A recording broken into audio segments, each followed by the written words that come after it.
got started in a booth at the Country Kitchen. Kevin Close, Rod Converse, and myself initially, and then we went to other people within the community. John Sullivan was one of the early members, and many other people in the community.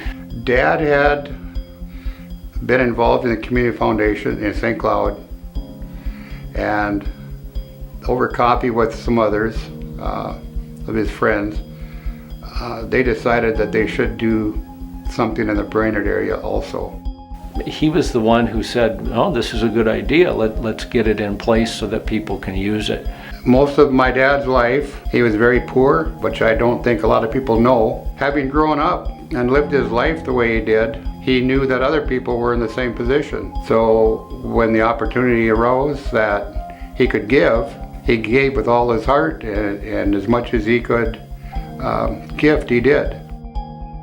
I think one of the reasons we went to John is John had a heart as big as a house. But we also knew that John really had his finger on the pulse. I mean, he was involved in a little bit of everything in this entire area and had been for a long time. So he knew both needs. He had a giving heart, and I think had a sense of, well, how do we get this up and running? It was organized by a group that were giving, that wanted to give in an organized manner. And I think that because it was organized by that, now it is the example and the catalyst. It was never intended to be a foundation just in and for itself. It was there to be a conduit between what are needs out there that people have and what are people's philanthropic goals. How do they want to make a difference? Connecting people and resources is important. There's so many resources out there, and unless they get properly utilized, they're not reaching the people that they really need to reach to serve. It allows people to say, here's where I want to make a difference, here's how I want to make a difference in the world or in somebody's life or in some specific area that's true to their heart and part of their passion. I got ill about 18, 19 years ago and found out what an incredibly wonderful community this is. The support I had was not only my family, my friends, but I had a whole community rooting for me, and it made Bruce and I sit back and think, you know, we live here, we raise our kids here, we need to give back. And that was really what was instrumental in getting us moving forward with helping. Dad set a good example for me and for my sisters.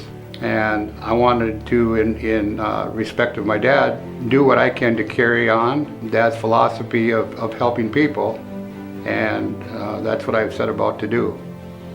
We see the results within the communities. You begin to know and hear more about it.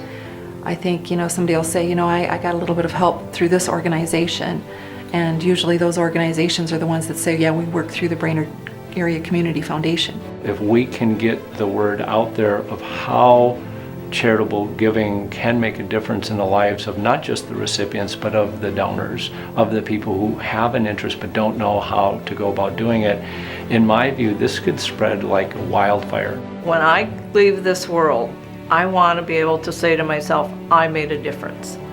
And I know I have made a difference now. And it's just an incredible, wonderful feeling to know that you've helped someone else. It affords people the flexibility to pull out and use from the foundation in the way that they see fit. It's not the foundation driving it, it is the donor driving it. What are their interests? The foundation is there to be helpful to the donor, to give them information that they want, and to then facilitate and make those gifts happen. I don't have to be wealthy. I don't have to have a lot of talent. I'm certainly not a talented person in any way, shape, or form. You just have to care, and you have to be willing to give of yourself and of your time, and you can make a world of difference in your life, your community, and that's all there is to it.